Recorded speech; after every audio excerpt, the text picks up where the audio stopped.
Well,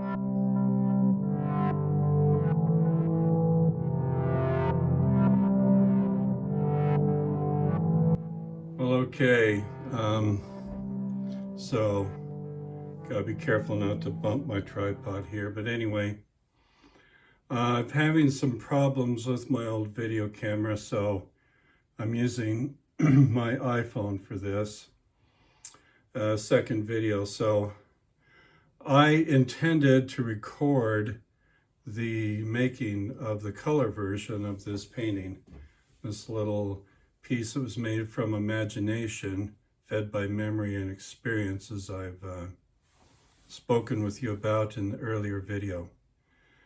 But here I went ahead and did the whole painting thinking that I was recording, and it kind of messed up on me. So I'm going to take a moment to talk through everything with you with regard to the things that I was thinking about as I did this painting.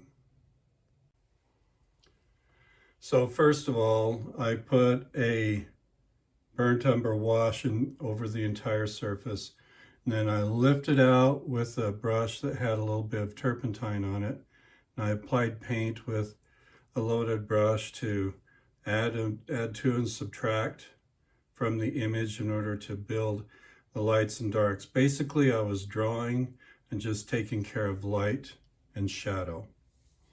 And that's all I was worried about at that time.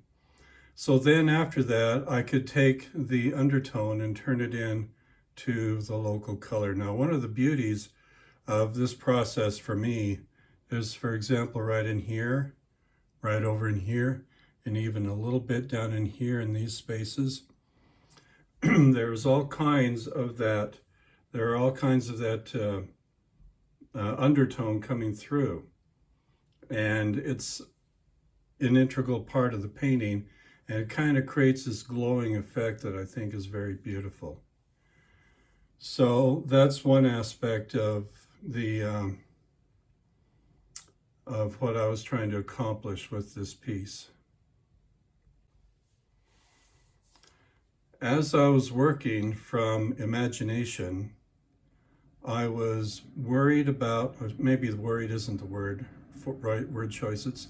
I was working on composition and design. So I was keeping in mind the rule of thirds, and you saw the graphic I had in the first video of this piece. And I placed this particular tree right here where I wanted my main focal point to be. Now there's a secondary focal point here. There's sort of one over here as well. And there's even lesser ones beyond that. But 1, 2, and 3 are the three main focal points of this piece, with this one being the principal one. I wanted to place it in the most advantageous place, so it went right here.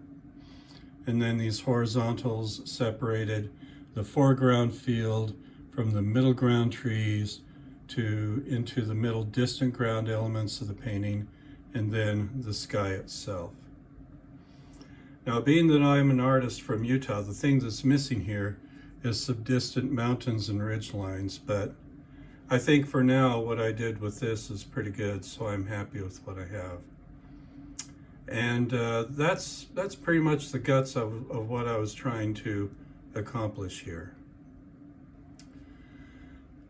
So, like I've said before, I don't do this kind of painting too often. I actually do it kind of sparingly. And I try to work more from life or from photo reference that I take. And I try to study compositions from that. This was a kind of nice little free association sort of thing to do to just kind of warm me up to the process. I have a lot more paintings to do to get ready for an exhibit. Sorry, just fixing something there.